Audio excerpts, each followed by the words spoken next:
الحمد للہ رب العالمین والصلاة والسلام علی سید الانبیاء والمرسلین۔ ناظرین کرام، السلام علیکم ورحمۃ اللہ وبرکاتہ۔ آپ دیکھ رہے ہیں آئی ڈی ایس کے پلیٹ فارم سے ہماری بہت پیاری نشریات رحمت رمضان، اور اس کا انتہائی خوبصورت سیگمنٹ قرآن کی دنیا لے کر ایک مرتبہ پھر حاضر خدمت ہو چکے ہیں۔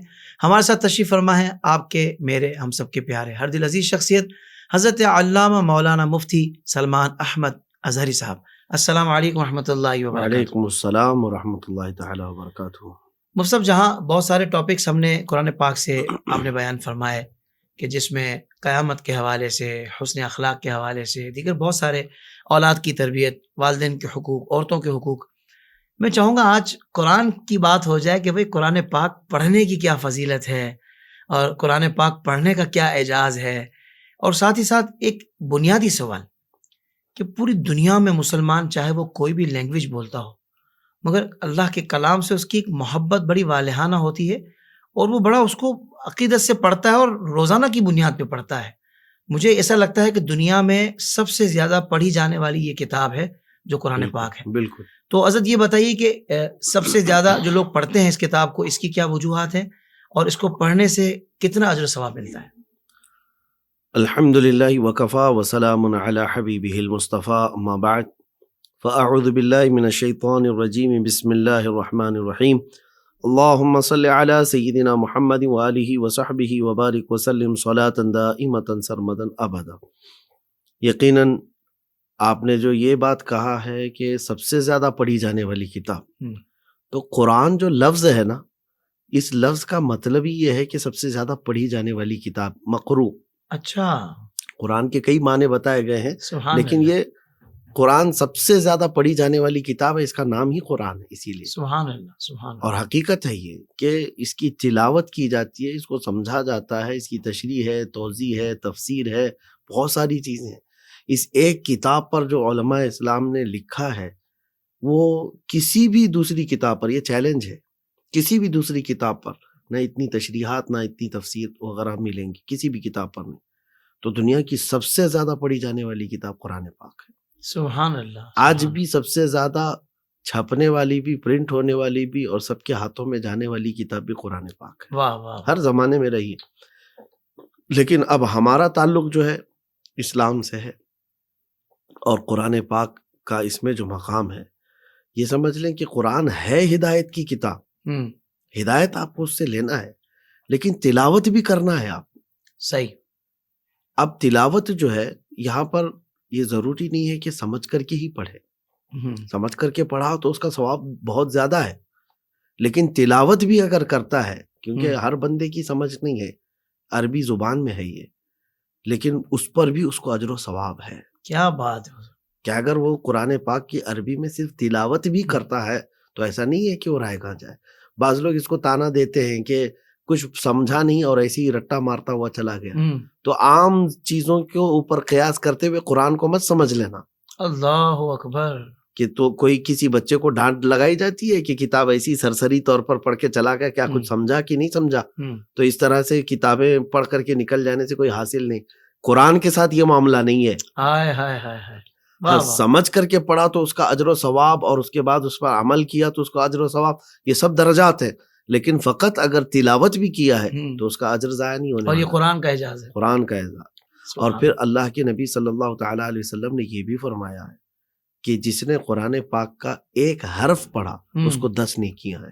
واہ واہ واہ واہ۔ اور پھر حضور پاک صلی اللہ علیہ وسلم یہ بھی فرماتے ہیں، میں یہ نہیں کہتا کہ الف لام میم ایک حرف ہے، بلکہ الف ایک حرف ہے، لام ایک حرف ہے، میم ایک حرف ہے۔ جس نے الف لام میم کی تلاوت کی گویا کہ اس کو 30 نیکیاں ملی۔ واہ واہ واہ واہ۔ اب قرآن عظیم کو مکمل تلاوت کرنے والا یقیناً وہ نیکیوں کے ذخیرے حاصل کر رہا ہے۔ ہاں، قرآن پاک کو پڑھنا بہت بڑا ثواب ہے، لیکن اب جیسے کہ میں آپ کو ایک بات یہ بھی بتا دوں کہ ہمارے ہاں قرآن کو جس انداز سے بنا کر کے رکھا گیا ہے، مسلمانوں کو میں رمضان المبارکہ میں خاص طور پر یہ گزارش کروں گا کہ قرآن کے ساتھ ناانصافی نہ کرو۔ قرآن ہدایت کی کتاب بھی ہے، اور شفا بھی اس کو اللہ نے فرمایا ہے تمہارے لیے۔ اور ابھی میں کچھ صورتوں کے متعلق آپ کے سامنے عرض کروں گا کہ تمہارے لیے اتنا بڑا ذخیرہ ہے کہ تمہیں دوسری طرف منہ اٹھانے کی بھی ضرورت نہیں. کیا بات ہے مفتی صاحب، واہ واہ واہ. تلاوت ہر مومن کے لیے ضروری ہے، اور سب سے زیادہ پڑھی جانے والی یہ کتاب قرآن پاک ہے. اچھا، آپ کے آج کے زمانے میں نوجوانوں کے اندر یہ غفلت آ گئی ہے کہ قرآن نہیں پڑھتے. وہ اس وعید کے شکار بھی ہیں کہ میرے آقا صلی اللہ علیہ وسلم نے فرمایا جس گھر میں قرآن نہیں پڑھا جاتا اس گھر میں مردے رہتے ہیں. اللہ، وہ قبرستان ہے، اوہ، وہ قبرستان ہے. تو قرآن کی تلاوت ہر گھر میں ہونا چاہیے. اب سمپل سی ایک بات ہے آپ کو میں بتا دوں، ابھی موبائل کی گھنٹی بجی، آپ کا دل کرے کہ اٹھا کر دیکھوں کس کا میسج آیا ہے. تو ایڈکٹ تو ایسے ہو چکے ہیں، واٹس ایپ کے اندر، فیس بک کے اندر، انسٹا کے اندر، کہیں پر بھی اگر ان کے کوئی میسیجز آ گئے یا نوٹیفیکیشن بھی آ گیا تو ان کو بے قراری ہے کہ جلد سے جلد دیکھ کر کے ختم تو کر لوں کس کے ہیں.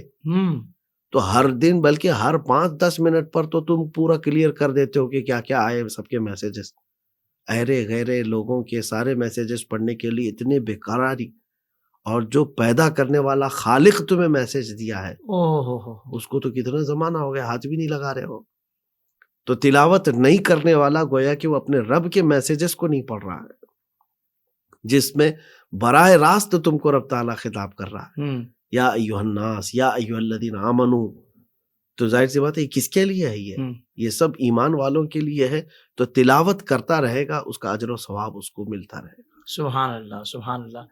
تو مفتی صاحب یہ بھی بتائیں نا کہ اگر تلاوت کرنا اس نے کہیں سے سیکھا نہیں، قرآن پاک کو اس کے صحیح تلفظ اور مخارج کے ساتھ نہیں پڑھ رہا، اتنا بھی نہیں آتا کہ بھائی جو حصہ قرآن پاک کا نماز میں پڑھنا ہے، سورہ فاتحہ شریف ایک سورت، یہ بھی پڑھنا نہیں آتا، تو ایسے لوگوں کے بارے میں آپ کیا حضرت ان کو تعلیم کریں گے؟ آپ دیکھیں قرآن پاک کا سیکھنا اس کے لیے فرض ہے، کیونکہ بغیر قرآن کے تو اس کی نماز ہی نہیں، اور نماز فرض ہے، اہم العبادات ہے.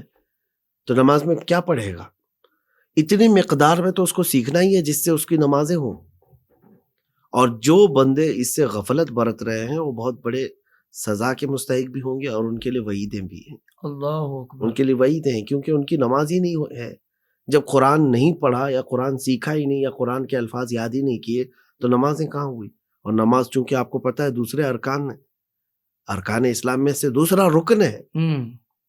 تو اعمال کے اعتبار سے تو پہلا نمبر ہے نماز کا. اللہ اور نماز میں جو ہے بغیر قرآن کے نماز ہی نہیں ہے. بہت بڑی محرومی نہیں ہے مصعب؟ بہت بڑی محرومی ہے، بہت بڑی محرومی ہے. مجھے تو کبھی کبھار یہ لگتا ہے، میں جذبات میں بچوں کو اور نوجوانوں کو یہ بات کہتا ہوں کہ ایک ہی تو کتاب ہے تمہارے پاس، تمہیں جو فرمایا گیا. اچھا، اس پر مزید رب تعالیٰ یہ فرما رہا ہے 4 بار، وَلَقَدْ يَسَّرْنَا الْقُرْآنَ لِلذِّكْرِ فَهَلْ مِن مُدَّكِرٍ. ہم نے قرآن کو یاد کرنے کے لیے آسان بنایا، ہے کوئی یاد کرنے والا؟ کیا بات ہے مفتی صاحب، واہ واہ واہ. اور حقیقت ہے یہ کہ قرآن آسان ہے، آسان ہے. ہمارے ساتھیوں میں بھی میں دیکھا ہوں حفظ کرنے کے دوران کچھ وہ بچے بھی رہے ہیں جن کو 2+2 بھی نہیں معلوم ہوتا تھا، صحیح، لیکن وہ پورے حافظ قرآن تھے. واہ واہ واہ. قرآن حفظ کر لے جاتے اور صحیح مخارج اور صحیح صفات کے ساتھ تجوید کے ساتھ تلاوت کرتے. تو قرآن سینے میں اترتا ہے اور آسان بھی ہے، لیکن بندہ آئے تو صحیح. اللہ اکبر. ہم تو مائل بکرم ہیں، کوئی سائل ہی نہیں. اللہ اکبر. تو قرآن پاک کے ساتھ جو ناانصافی ہو رہی ہے اس کا قلق ہمیں ہوتا ہے. نوجوانوں سے میں کہتا ہوں کہ گھر جا کر کے دیکھو، کبھی کبھار تو ایسا ہے کہ تمہاری ٹی وی اور تمہارا فریج اور دیگر اشیاء تو تمہاری دھول سے پاک صاف رہتی ہیں، قرآن کو مہینوں ہو گیا طاق پر رکھا، خبر بھی نہیں لی. اب رمضان ٹو رمضان اٹھا تو لیتے ہیں کچھ نوجوان بچے کے جوش میں، لیکن وہ پہلے روزے سے لے کر 5ویں روزے کے بعد پھر ڈھیلے ہو جاتے ہیں. اچھا، یہاں ایک بات یہ بھی میں بتا دوں، جس ایک معیار، ایک علامت امام غزالی رحمۃ اللہ تعالی علیہ کی فرامین میں سے ہے. یہ فرماتے ہیں کہ جس کا دل کالا ہو جائے وہ قرآن کی تلاوت نہیں کر پاتا. اللہ اکبر. اور قرآن کی تلاوت اگر تم سے زیادہ نہیں ہو پا رہی ہے تو دل کا علاج کر لو. دل سیاہ ہو گیا ہے تو یہ تو دل کے کالے ہونے کی علامات میں سے ہے. گناہوں کی وجہ سے دھبے اتنے پڑ گئے ہیں کہ اللہ کا کلام پڑھتے ہی تمہیں اکتاہٹ آنے لگ رہا ہے. اللہ اکبر. یعنی تم بھاگنے کی کوشش کر رہے ہو، بند کر دو، باقی دوسرے گھنٹوں تم کسی اور چیز میں مصروف رہتے ہو، اکتاہٹ نہیں ہے تمہیں. اللہ اکبر. تو دل کا علاج ہو. تو قرآن پاک کی یہ تلاوت کے سلسلے میں یہ باتیں تھی جو مجھے عرض کرنی تھی کہ ہر نوجوان کو بلکہ ہر مومن اور مومنہ کو قرآن کی تلاوت سیکھنا ہے. اور آج کے زمانے میں ایک اور بات لاحقہ ہے، یہ آپ نے جو کہا نا کوئی سیکھا نہیں جی تو اس کے لیے کیا ہے.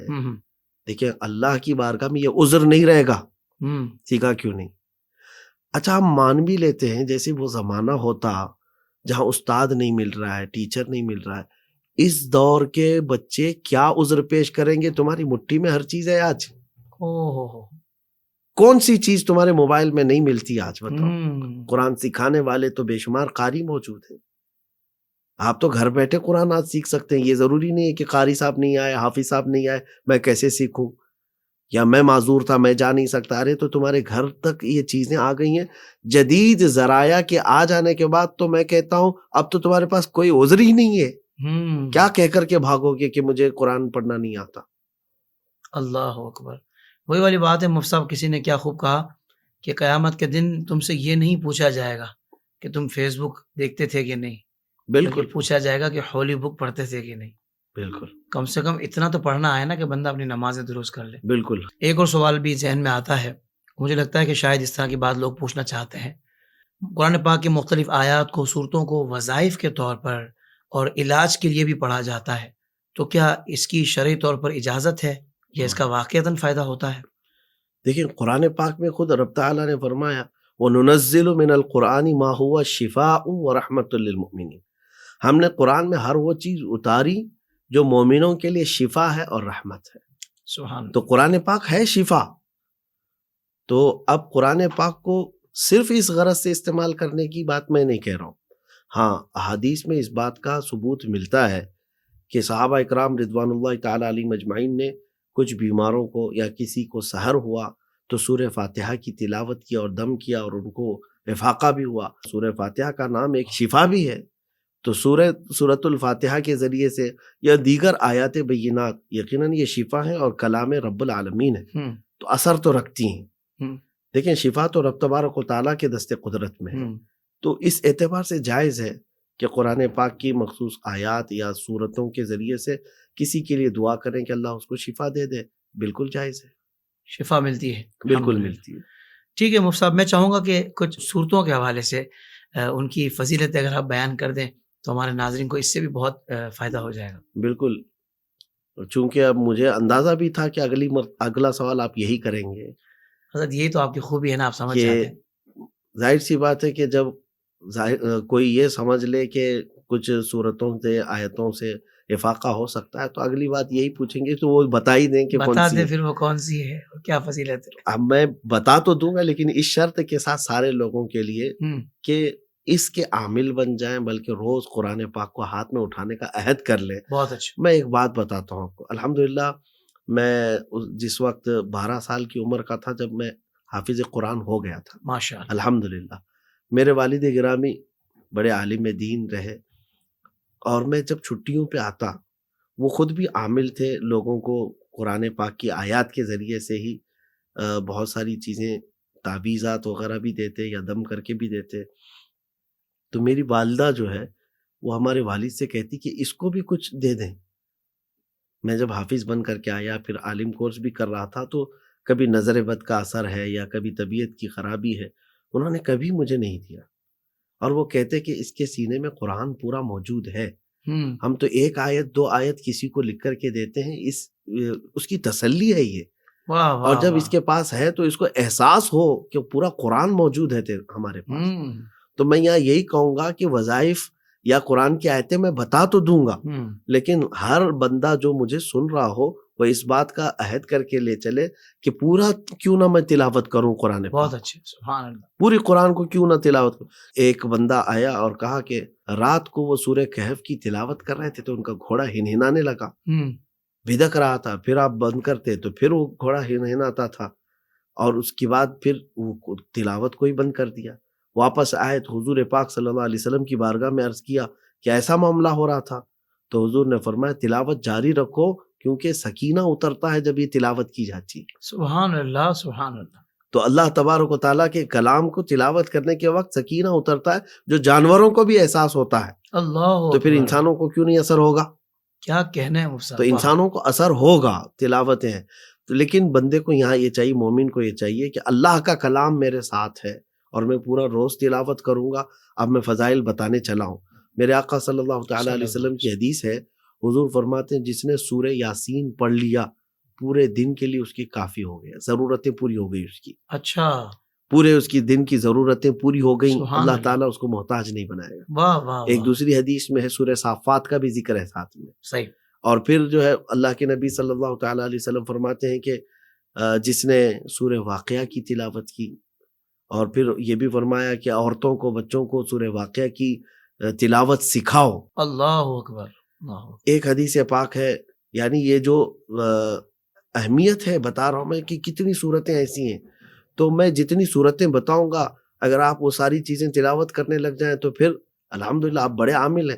اس لیے کوشش یہ کریں کہ قرآن پاک جیسے تلاوت ہوتا ہے اسی انداز سے تلاوت کرتے چلے جائیں، کیونکہ حدیث ہے کہ اگر بندے کو دعا کرنے کا وقت نہیں ملا اور تلاوت میں مشغول رہا جی، تو فرمایا گیا ہے کہ اس کو اللہ تبارک و تعالی اس کے مانگنے سے سوا، بلکہ جتنے لوگ دعا کر رہے ہوں گے ان سب سے سوا اس کو عطا فرمائے گا۔ اللہ اکبر، سبحان اللہ، سبحان، کیوں؟ اس لیے کہ وہ رب کا کلام پڑھنے میں مصروف ہے، وہ دعا کرنے کا وقت نہیں ملا اس کو۔ کیا کہنا ہے مفتی صاحب، واہ واہ، تو جو وظائف کے پیچھے بھاگ رہے ہوں ان سے بھی میں یہی کہتا ہوں کہ قرآن کی تلاوت کرتے جاؤ، ہر آیت وظیفہ ہے، ہر آیت شفا ہے۔ سبحان تو اللہ، تلاوت اگر جاری رہی، اب کچھ صورتوں کے فضائل کے سلسلے میں آپ نے فرمایا، تو جو مشہور صورتیں ہیں سورہ یاسین پاک کی تلاوت گھروں میں ہونی بھی چاہیے۔ اور میرے آقا صلی اللہ علیہ وسلم نے فرمایا ہر چیز کا دل ہوتا ہے اور پورے قرآن کا دل یاسین ہے۔ واہ واہ واہ، اور پھر یہ فرمایا ہر چیز کی زینت ہوتی ہے اور قرآن کی زینت سورہ رحمان ہے۔ سبحان اللہ، یہ سورہ رحمان کی فضیلت میں بھی ہے۔ اور پھر ایک ایسی صورت میں آپ کو بتاتا ہوں، ایسی صورت جس کی فضیلت میں ترمذی شریف کی حدیثیں ہیں اور کئی صحیح احادیث میں آپ کے سامنے رکھ رہا ہوں۔ اللہ کے حبیب صلی اللہ تعالیٰ علیہ وسلم فرماتے ہیں کہ میں تمہیں ایک ایسی صورت نہ بتاؤں جو 30 آیتوں والی ہے، اور وہ ایسی صورت ہے کہ یہ اپنے قاری کو اس وقت تک چھوڑتی نہیں جب تک جنت میں داخل نہ کرا دے۔ اللہ، سبحان اللہ، سبحان اللہ، رب تبارک و تعالیٰ سے بحث کرنے لگتی ہے، اللہ اکبر، اللہ اکبر، وہ اپنے تالی کو، اپنے قاری کو اس وقت تک نہیں چھوڑتی کہ جب تک وہ جنت میں نہ چلا جائے۔ کیا بات ہے حضور، تو پوچھا یہ کون سی صورت ہے؟ سننا چاہیں گے؟ جی حضرت جلدی ظاہر بتائیں، سی بات ہے کہ سارے لوگ سننا چاہیں جلدی جاننا چاہ کہ رہے ہیں حضور، سورۃ الملک، جس کو ہم اللہ، تبارک کہتے ہیں، ماشاء اللہ، تبارک الذی بیدہ الملک واہ وہو واہ علی واہ، کل شیء قدیر۔ سبحان اس کی فضیلتیں تو اتنی ہے حافظ صاحب کہ ایک صحابی نے ایک قبر پر اپنا خیمہ لگا لیا۔ اللہ، ان کے ساتھ جو معاملہ پیش آیا وہ بتا رہا ہوں کہ وہ خیمہ لگا لیا اور انہیں اندازہ نہیں تھا کہ یہاں قبر ہے، اور رات گزرنے لگی تو ان کو تلاوت کی آواز آ رہی تھی سورہ ملک کی، تو وہ گھبرائے ہوئے آئے اور حضور کی بارگاہ میں عرض کیا، یا رسول اللہ صلی اللہ علیہ وسلم، میں ایک قبر کے اوپر خیمہ لگا لیا اور مجھے اندازہ نہیں تھا کہ وہ قبر ہے، لیکن وہاں سے مجھے سورہ ملک کی تلاوت کی آواز آ رہی۔ اللہ کے حبیب صلی اللہ تعالیٰ علیہ وسلم نے فرمایا کہ ہاں یقیناً سورہ ملک قبر کے عذاب سے بچا لیتی ہے۔ سبحان اللہ، سبحان اللہ، اور ایک روایت یہ بھی میں بتاتا ہوں کہ سورہ ملک کی تلاوت کرنے والا جیسے قبر میں جاتا ہے تو عذاب آتا ہے، اگر گناہوں کی وجہ سے سر کی طرف سے آتا ہے تو سر خود ہی اس کو بھگاتا ہے عذاب کو کہ اس کے قریب میں آنے نہیں دوں گا تجھے، کہ یہ تو سورہ ملک کی تلاوت کرنے والا ہے۔ واہ واہ، بازوؤں سے آتا ہے تو بازو اس کو عذاب کو ٹال دیتے ہیں کہ نہیں، ہم تجھے قریب آنے نہیں دیں گے کہ یہ سورہ ملک کی تلاوت کرنے والا ہے۔ اللہ اکبر۔ اب اور ایک فضیلت سنیں، مزے کی ہے۔ اعلیٰ حضرت فرماتے ہیں کہ سورہ ملک کی تلاوت کا، آپ نے اس کو فضیلتوں میں لکھا بھی ہے کہ یہ ایک ایسی سورہ ہے، نور والی سورہ، کہ بندہ جو روز تلاوت کرتا ہے سورہ ملک، دیکھیں میں کہتا ہوں نوجوانوں سے کہ اس سے بہتر دوستی کیا ہے جو تمہیں قبر میں بھی نہیں چھوڑتی ہو۔ واہ واہ واہ، دنیا کے دوست تو جنازے میں آ جائیں گے اور مٹی ڈال کے چلے جائیں گے، گھنٹہ بھر بیٹھتے نہیں کوئی، جتنا بھی عزیز ہو کہو اس سے کہ میری قبر میں تو بھی ساتھ بیٹھ جا، جس دن میرا انتقال ہو آئے گا کوئی؟ ارے ماں نہیں آتی، باپ نہیں آتا تو دوست کیا خاک آئے گا؟ دنیا میں ہمارے سفید کپڑے پر دھول لگنے نہیں دیتے، لیکن یہی دوست ہم پر خاک ڈال کر کے جا رہے ہیں۔ تو یہ ایک بڑی عبرت کی چیز ہے، اس دن کون تمہارے ساتھ ہے؟ جب تختیاں بند کر کے اندھیرے کمرے میں تم کو چھوڑ کر دنیا رخصت ہو چکی ہو، گھبراہٹ اور وحشت کا عالم ہے۔ فرماتے ہیں کہ جو سورہ ملک کی تلاوت کرنے والا بندہ قبر میں جاتا ہے تو جیسی وہ قبر میں پہنچا، یہ رب کی بارگاہ میں گئی، رب تبارک و تعالیٰ کی بارگاہ میں جاتی ہے، اور پھر یہ بحث شروع کرتی ہے کہ مولا اس کو قبر میں عذاب نہ دینا، وہ روز مجھے تلاوت کرتا تھا۔ کہا جائے گا کہ نہیں اس کے فلاں فلاں گناہ ہے، تو وہ کہنے لگتی ہے کہ نہیں، تو رب تعالیٰ یہ بتا کہ میں تیرے کلام کا حصہ ہوں یا نہیں۔ رب تعالیٰ فرماتا ہے تو میرے کلام کا حصہ ہے، تو یہ کہتی ہے کہ اگر میں تیرے کلام کا حصہ ہوں تو مجھے تلاوت کرنے والے کو چھوڑ دے۔ کیا بات ہے مفتی صاحب، اس کو بخش دے۔ یہ دوستی کا حق ادا کرتی ہے۔ سبحان اللہ، سبحان اللہ۔ یہ دوستی کا حق نہیں ہے تو اور کیا ہے؟ اللہ اکبر۔ تو جھگڑے کا لفظ آیا ہوا ہے کہ سورہ ملک بحث کرتے کرتے یہاں تک آئی کہ رب تبارک و تعالیٰ فرماتا ہے کہ جا، جو تجھے تلاوت کرتا تھا اس کو میں نے بخش دیا۔ واہ واہ واہ، مجھے لگ رہا ہے مفتی صاحب ساری نیت کر رہے ہیں آج تو۔ بالکل انشاءاللہ یہ فضیلت سن کر فرض ہے اخلاقی طور پر ہر سننے والے کو کہ ایسے دوست کو کون چھوڑنا چاہے۔ واہ واہ واہ۔ اب سورہ ملک کہتی ہے اب سو جا، تیرے لیے میں نے اللہ تبارک و تعالیٰ سے پیغام لایا، اور پھر اس کے بعد اس کو بچھونے دیتی ہے، اوڑھنے دیتی ہے اور ساری چیزیں۔ میں کہتا ہوں کہ قبر میں یہ دوستی کا حق ادا کرنے والی سورہ ملک کو اگر نوجوان نہیں پڑھتا تو کس قدر حرمہ نصیبی ہے۔ بالکل۔ آج کے زمانے میں کہتا ہوں کہ آسان اتنا ہو گیا، چلو تم قرآن پاک اٹھا نہیں پا رہے ہو یا پھر تمہارے پاس ایسی تھکان آ گئی ہے، ارے میاں وہ جو گانے سنتے سنتے جو تم سوتے ہو ایئر فون لگا کر کے، کیا یہ اچھا ہوتا ہے؟ 3 منٹ کی سورہ ہے، اگر اچھے قاری سے آپ سنتے ہیں 3 سے لے کر کے 7 منٹ، بہت آرام سے بھی اگر کوئی پڑھتا ہے تو 3 سے 7 منٹ کے اندر تم یہ سورہ ملک جو ہے کانوں میں لگا کر کے سن تو لے سکتے ہو جی۔ تو اتنا تو بندے کر ہی سکتے ہیں۔ کیا بات۔ اس کے علاوہ بہت سارے صورتیں ایسی ہیں جن کے فضائل ہیں، جیسے میرے آقا صلی اللہ علیہ وسلم نے فرمایا کہ مجھے وہ 2 چیزیں دی گئی ہیں جو مجھ سے پہلے کسی کو نہیں دی گئی تھی، وہ سورہ بقرہ کی آخری دعائیں تھے۔ حضور پاک صلی اللہ تعالیٰ علیہ وسلم کے متعلق پوچھا گیا کہ آپ روزانہ رات کو کیا پڑھتے تھے، تو فرمایا گیا کہ حضور اکرم صلی اللہ تعالیٰ علیہ وسلم جو روزانہ تلاوت کرتے اس میں سجدہ ہے، جو رحمت عالم صلی اللہ علیہ وسلم تلاوت کرتے ہوں تو پھر کیا کہنے، یہ بڑی فضیلتوں والی صورتیں ہیں۔ واہ واہ، وہ چھوٹی صورت کا بھی بتا دینا، سورہ اخلاص کا بھی۔ بالکل، سورہ اخلاص تو ظاہر سی بات ہے، کہا گیا ثلث القرآن۔ واہ۔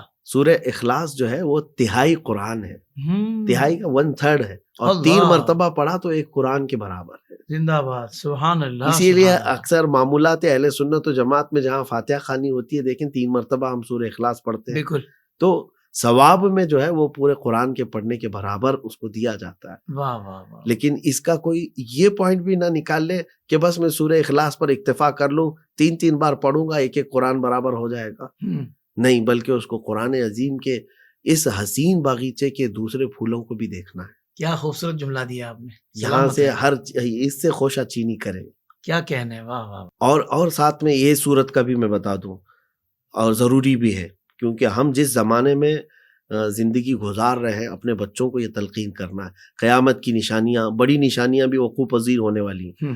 سورہ کہف کے متعلق میرے آقا صلی اللہ علیہ وسلم نے فرمایا یہ نور ہے، جمعہ کے دن خاص طور پر اس کی تلاوت کی فضیلت آئی ہے۔ جمعہ آئے تو سورہ کہف کی تلاوت ہمارے گھروں پر تو عام رواج ہے۔ اچھا۔ اور بلکہ حدیث پاک میں یہ بھی ہے کہ سورہ کہف کی شروع کی 10 آیتیں یاد کرا دو، جس کو سورہ کہف کی شروع کی 10 آیتیں یاد ہو گئی، کیا فضیلت ہے پتہ ہے؟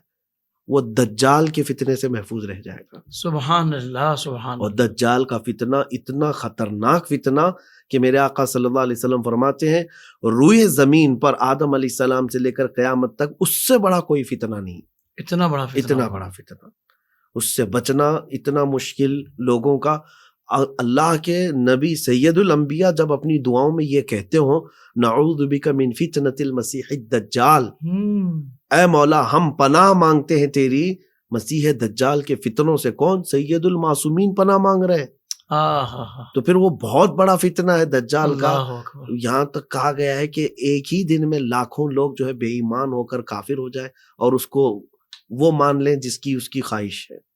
اس کو خدا مان لیں اس کے کرتب دیکھ کر کے، ایمان ڈگمگا جائے گا دجال کے فتنے کے وقت، اللہ، اور اس وقت محفوظ رہنے والے لوگوں کے متعلق یہ فضیلت آئی ہے۔ سورہ کہف کی شروع کی 10 آیتیں جسے یاد ہو، اس بھیانک فتنے سے اللہ تعالیٰ اس کو محفوظ رکھے گا۔ سبحان اللہ، سبحان اللہ۔ حضرت سورہ فلق، سورہ ناس کا بھی بتا دیں پھر۔ ہاں بالکل، اب ظاہر سی بات ہے کہ یہ بھی ضروریات میں سے ہے جی عمل۔ یہ صورتیں جو اتری ہیں نا، ان کی شان نزول کو بھی اگر آپ دیکھیں، یہ اس وقت جب رسول کریم صلی اللہ تعالیٰ علیہ وسلم کے ساتھ سحر کا معاملہ ہوا، جادو کا معاملہ ہوا، تو اللہ کے نبی صلی اللہ تعالیٰ علیہ وسلم کو یہ 2 صورتیں رب تعالیٰ نے عطا فرمائی جس کو معوذتین کہا جاتا ہے۔ جی، تو یہ 2 صورتیں جو بندہ پڑھ لے، ایک صبح کو 3 مرتبہ پڑھ لے، دن بھر وہ ہر طرح کے جادو کے حملوں سے محفوظ رہے گا۔ واہ واہ واہ واہ واہ، سبحان کیسے بھی جادو ہو، سحر ہو، اللہ حفاظت فرمائے گا۔ سبحان۔ دیکھیں طاقت جو رب تعالیٰ کے کلام میں ہے وہ پورے دنیا کا جادو مل کے نہیں کر سکے گا، ہو مقابلہ نہیں کر سکے گا، کوئی صورت ہی نہیں ہے۔ باطل باطل ہے، حق حق ہے۔ بے شک بے شک۔ تو میں بچوں سے بھی کہوں گا، بچیوں سے بھی کہوں گا، آج کل ہو کیا رہا ہے حفظ صاحب، میں آپ کو بتاؤں، ہماری بچیوں کو گمراہ کرنے کا ایک طریقہ یہ بھی نکالا ہے ظالموں نے کہ یہ جیسی جوان ہیں باہر نکلتی ہیں تو ان کو پھانسنے کے لیے درندے، میں یہ کہہ رہا ہوں دوسرے جو مسلمان بچیوں کے اوپر پھندے ڈالتے ہیں وہ جادو کا بھی سہارا لیتے ہیں، کیونکہ کئی کیس ہمارے پاس اس طرح کے آئے جی جی جی کہ بچیاں اپنے باپ کو پہچاننے سے انکار کر رہی ہیں۔ اتنا سخت عمل، اتنے سخت معاملات، اور جب ان کے ساتھ یہ عمل کا توڑ ہوا تو وہ رونا دھونا، باپ سے گلے ملنا، 1 ہی گھنٹے کی بات ہے۔ تب اس دن مجھے یہ اندازہ ہوا کہ اس راستے سے بھی ہماری بچیوں پر حملہ آور ہیں کتے اور ظالم۔ تو ہر باپ کو چاہیے کہ اپنے بیٹے کو، اپنی بیٹی کو گھر سے باہر نکلنے سے پہلے یہ تلقین کر کے بھیجے کہ بیٹا معوذتین 3 مرتبہ پڑھ کر کے دم کر کے گھر سے جاؤ، تاکہ اللہ تعالیٰ کسی بھی طرح کے ظالم کے جادو کے حملے سے تیری حفاظت فرمائے۔ سبحان اللہ، سبحان اللہ۔ یہ ساری صورتیں ہے ہی، اس کے علاوہ اور بھی میں بتاؤں، نظر بد جب ہو جائے جی، کسی کو، نظر حق ہے، کیونکہ حضور پاک صلی اللہ علیہ وسلم کا فرمان ہے، نظر جو ہے اونٹ کو ہانڈی تک لے جاتی ہے، انسان کو قبر تک لے جاتی ہے۔ ہانڈی تک مطلب یہ اونٹ کٹ جاتا ہے، پک جاتا ہے۔ جی جی جی۔ تو نظر کے متعلق فرمایا، اور جب نظر ہوتی ہے تو اس کے اثرات بھی ہیں، لیکن اس کے اثرات جب جسم پر ہوتے ہیں تو کچھ نشانیاں ظاہر ہوتی ہیں صحیح جسم کے اندر۔ تو تقریباً 40 نشانیاں بتائی گئی ہیں کہ نظر کو پہچاننے کے 40 نشانیاں۔ اچھا، اچانک تبدیلی یہ سب سے بڑی نشانی ہوتی ہے۔ صحیح۔ اور کبھی کبھار جسم کے گوشت کا پھڑ پھڑانا، رانوں کا ہلنا، کانوں کا گرم ہونا، جوڑوں کا درد ہونا، اور اچانک ناک سے خون کا بہہ جانا۔ اچانک جو تبدیلی ہوتی ہے تو یہ نظر بد کی بڑی علامتوں میں سے ہے۔ تو جب اس طرح کی چیز ہو تو قرآن پاک کی عظیم سورت ہے سورہ قلم، 29ویں پارے میں موجود ہے، اس کی آخری آیتیں ہیں وَإِن يَكَادُ الَّذِينَ كَفَرُوا لَيُزْلِقُونَكَ بِأَبْصَارِهِمْ لَمَّا سَمِعُوا الذِّكْرَ وَيَقُولُونَ إِنَّهُ لَمَجْنُونٌ وَمَا هُوَ إِلَّا ذِكْرٌ لِّلْعَالَمِينَ۔ یہ نظر بد کی کاٹ کے لیے بہت مؤثر ہے۔ کتنے بار پڑھنی ہو؟ اس کو 7 مرتبہ پڑھیں، 7 مرتبہ پڑھ کے، ہاں، اور اس نظر بد کا کاٹ ہو جائے گا۔ اور بھی بہت ساری آیتیں، بہت ساری ہیں، فضیلتوں کے عامل ہیں۔ اب ظاہر سی بات ہے کہ قرآن پاک کو ہم بیان کر رہے ہیں تو ایک ایک آیت جو ہے اپنی اپنی فضیلتوں کے حامل ہے۔ واہ واہ واہ، سب بہت شکریہ، آپ نے ہمیں وقت عطا فرمایا، اور آج تو آپ نے ہمیں عملیات کے حوالے سے بھی بڑی رہنمائی کی ہے کہ قرآن پاک سے الحمدللہ کس طرح ہم اپنی حفاظت کر سکتے ہیں اپنے بالکل، بچوں میں کی۔ آپ سے یہ بھی کہوں گا عملیات کے سلسلے میں نے نہیں کہا ہے، قرآن پاک کی فضیلت اور صورتوں کی فضیلت، اور اپنے سننے والوں کو آپ یہ بات ضرور کہیے کہ بہت سارے مسلمان صرف اور صرف عملیات کے چکر میں پاگل ہوئے جا رہے ہیں۔ تو اتنا بڑا کلام ربانی تمہارے پاس ہے، اس کی تلاوت کرو، یہ ساری چیزوں کے لیے کافی ہے۔ واہ واہ، اور کہاں کسی کی دکان چلانے کی ذمہ داری تم نے لے رکھی ہے، اور اس میں ڈسے بھی جاتے ہو، مارے بھی جاتے ہو۔ ایسے ایسے باباؤں کی دکانیں مارکیٹ میں آ گئی ہیں جی، ہاں، اس میں عورتیں سب سے زیادہ شکار ہو جاتی ہیں، عورتیں زیادہ ہو رہی ہیں۔ آسانی کو دیکھتے ہوئے یہ سب چیزیں۔ ہاں، ہم یہ کہتے ضرور ہیں کہ قرآن پاک کی آیات بینات میں اثر ہے، تو وہ تم خود سیکھو، خود پڑھو، تلاوت کرو، اس کا اثر اپنے آپ میں بھی محسوس کرو گے، اپنے گھر میں بھی محسوس کرو۔ اصل میں قوم حضرت اتنی زیادہ سست کاہل ہو چکی ہے ان معاملات میں، کہتی ہے پڑھنا نہیں پڑے، کوئی ہمیں دم کر دے، کوئی گھول کے پلا دے، کوئی تعویذ دے دے، باندھ لیں گے، پڑھنا نہ پڑے۔ اس کا کیا کریں مفتی صاحب؟ یہی تو میں کہہ رہا ہوں کہ جب تم آسانی کے چکر میں جاتے ہو تو ہوتا یہی ہے کہ ٹھوکر کھا کر کے گر جاؤ گے. آپ تو اس دنیا میں بھی دیکھیں جو راتوں رات کروڑ پتی بننے کے اس میں جاتا ہے وہ روڑ پتی بن جاتا ہے کبھی. کروڑ پتی بن جاتا ہے. تو آسانی ڈھونڈنے والا اکثر دھکے کھاتا ہے اور گڈھے میں گرتا بھی ہے. اللہ تو یہاں ہونا چاہیے کہ قرآن پاک تمہارے لیے اتارا گیا ہے, سیکھو اور پڑھو اور اس کو اپنے آپ میں گھر پر بھی استعمال کرو اور سارے بچوں کے لیے بھی ایک کفایت کر جائے. سبحان اللہ. اللہ آپ کو جزائے خیر عطا فرمائے. مفتی صاحب بہت خوبصورت آپ نے گفتگو فرمائی.